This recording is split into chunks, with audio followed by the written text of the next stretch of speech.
Hey guys, Mo Trapper. I wanted to talk about the regulation changes for Missouri. And I know, a lot of you guys probably aren't in Missouri, so it doesn't really apply to you, but there's been kind of a movement across a bunch of states now. Arkansas, I know, expanded their trapping seasons on a bunch of things. I think Illinois has done some things too, or at least allowed some uh, like depredation type permits to get rid of some nest predators.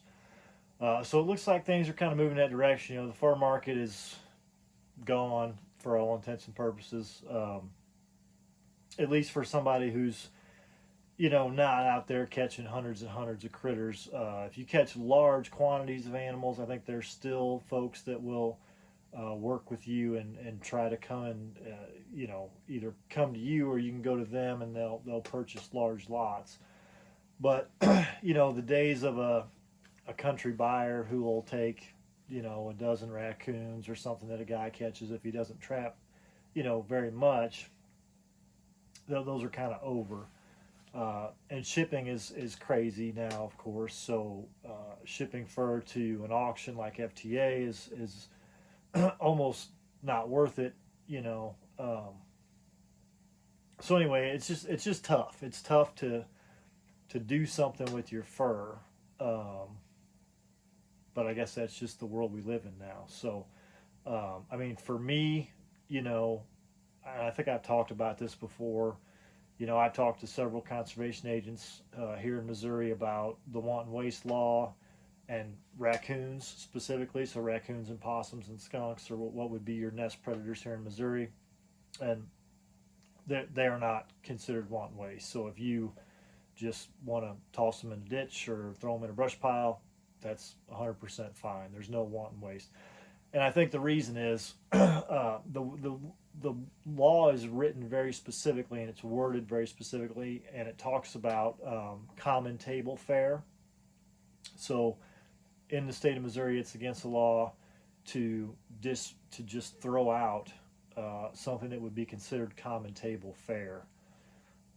So obviously, deer meat's going to be common table fare, turkey's going to be common table fare. But when you get to raccoons and possums and skunks, how many people are eating those things? Not that there aren't some people that do, and that's great, but it's not common table fare. So that being the case, there's nothing against the law in dispatching those critters and just leaving them or taking them to a dead pile or something like that.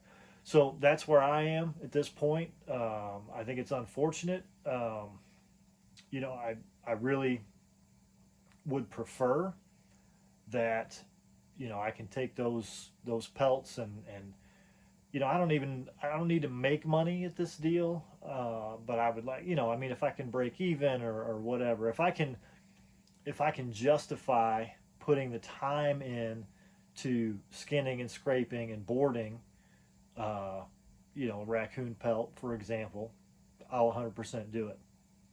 But when it gets to be um, an additional burden above and beyond the burden of already spending, a lot of money in gas and bait and time and traps and all this stuff, right? If then it becomes an additional burden above and beyond that, I'm not really in the game for that. So, but we do need to remove some of these nest predators. There are too many of them, in my opinion, and because we don't have a lot of the longliner guys who are out there trapping for the money for the pelts so that they can sell those because the fur market is strong, I think the problem's just going to get worse. So, you know, if I can save turkeys and fawns, and the only way to do that is to dispatch animals and then put them in a dead pile, I guess that's what's going to happen. So it is what it is. Like I said, I think it's unfortunate, but I'm not going to lose any sleep about it either. So, um, but there were some regulation changes recently in Missouri. So going into this season, the regulations are going to be different. The regulations are actually, I guess, the same. It's the season dates that have changed. So for raccoon, possum, and skunk are what's considered your nest raiders, your nest predators. Um, there's going to be a season between August 1st and October 15th. So that's way earlier than it ever has been before. I'm not sure why they picked that time. I think I would have gone into the spring if it had been up to me to try to get them, maybe just before turkey season in the spring, so that maybe some of those nest predators would be, numbers would be knocked down a little bit when turkeys, were sitting on nests. But it is what it is. I mean, I'm sure the biologists looked at it and decided that was a good time for it. So August 1st to October 15th. So you've got a good amount of time there. All of August, all of September, and half of October to go after the possums and raccoons and skunks.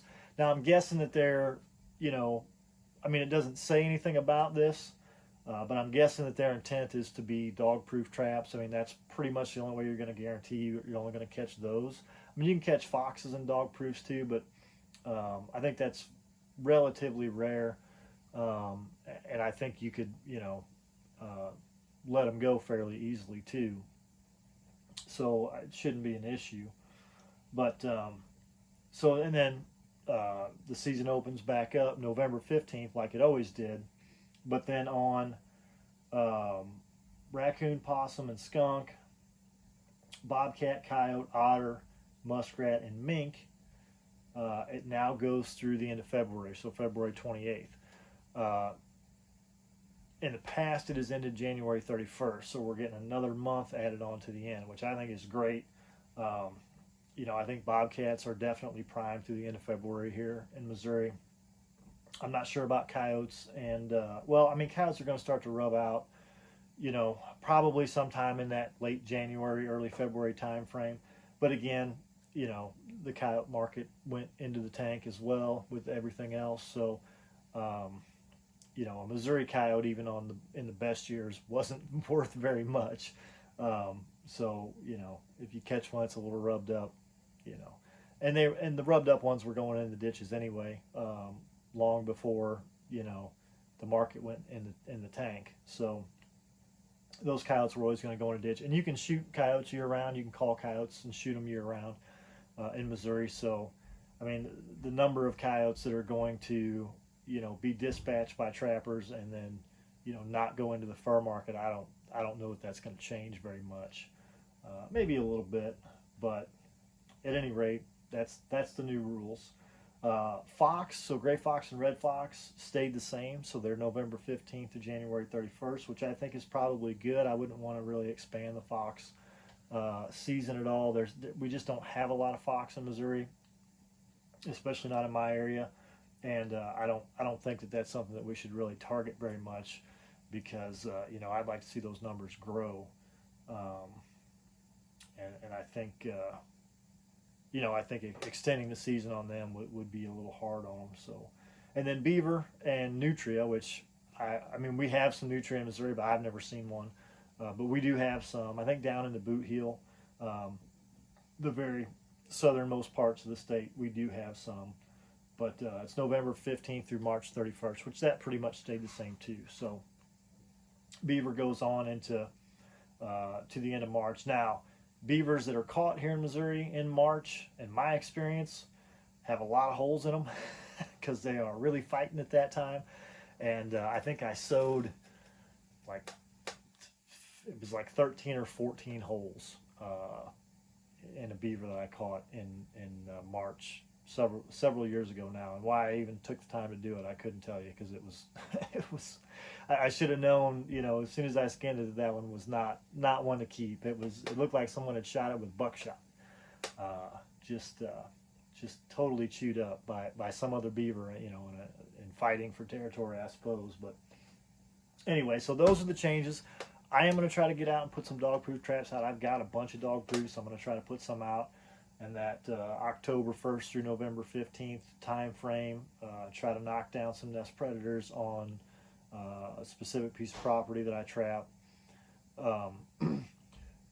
there's if you guys are probably aware of the management advantage. So Casey Shoup, he's done a bunch of coyote trapping videos, great videos, and he posted on Instagram, I think, and he may have done a video about it. I'm not sure, but I know he posted on Instagram some pictures of the back of his UTV, like a Polaris Ranger, and it's literally a mound of raccoons, dead raccoons in the back of this thing that he's caught, and I want to say it's in Illinois.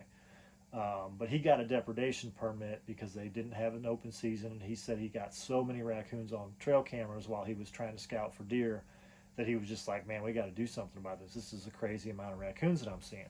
And he ended up catching over 100 raccoons, and I want to say it was like a week, like 7 days or 10 days or something like that. It was a very short amount of time, and it was a crazy amount of raccoons, and not it wasn't a big piece of property either. So we're not talking thousands of acres. This was, so I don't remember exactly, 50 acres or 100 acres, something like that. But it was a small piece of property, and he caught a ton of raccoons, ridiculous amount of raccoons on this small piece of property.